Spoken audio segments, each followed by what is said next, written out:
খেয়াল করলে দেখবে তুমি এখন যে কষ্টটা পাচ্ছ সেটা এমনিতেই চলে আসেনি। তোমার করা পাপ কিংবা বড়সড় কোনো অন্যায়ের কারণেই হয়তো কষ্টটা পাচ্ছ। কারো কাছে নির্মমভাবে ঠকে গিয়ে ভাবছ তোমার কোনো দোষ নেই, আসলেই তা নয়। একটু ভাবলেই বুঝতে পারবে তোমার থেকে কেউ কখনো ঠকে গিয়েছে কিনা।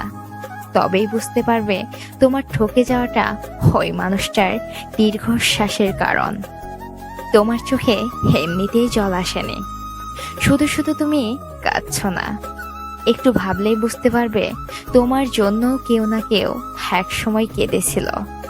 তখন তুমি বরাবরই নিষ্ঠুর ছিলে, তাই আজ তোমার কান্নাও ওই মানুষটার চোখের জলেরই কারণ। আজ তুমি কোথাও সাহায্য না পেয়ে ভাবছ সবাই কতটা নিষ্ঠুর, আসলেই তা নয়। এটাও তোমার কাজেরই ফল।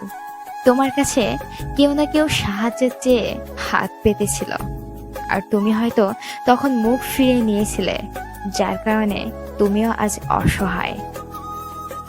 কেউ তোমাকে অবহেলা করছে কিংবা ইগনোর করছে, তার কারণে ভেবো না সবাই হয়তো এমন। ভেবে দেখো তুমিও হয়তো কাউকে ঠিক এইভাবেই অবহেলা কিংবা ইগনোর করেছিলে, যার কারণে তুমিও আজ কারো না কারো কাছে অবহেলিত।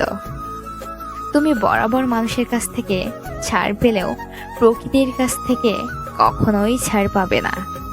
তোমার করা অন্যায়গুলো কোনোভাবে একদিন ঘুরে ফিরে তোমার কাছে ঠিকই চলে আসবে। হাসতে বাধ্য, তুমি যেমন করবে তেমনই ফল পাবে, এটাই প্রকৃতির নিয়ম।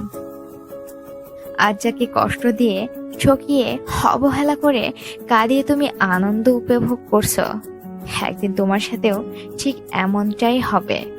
তুমি যেমনটা করবে তোমার কাছে ঠিক তেমন ভাবেই ফিরে আসবে, অন্য কোনো ভাবে অথবা অন্য কারো মাধ্যমে। মানুষ ছাড় দিলেও প্রকৃতি কখনোই কাউকে ছাড় দেয় না। প্রকৃতির কাছে তুমি একদিন ধরা পড়বেই, কারণ প্রকৃতি কখনোই কাউকে ঠকায় না। যার যার হিসাব ঠিক একদিন ফিরিয়ে দেয়, এটাই হয়তো প্রকৃতির নিয়তি।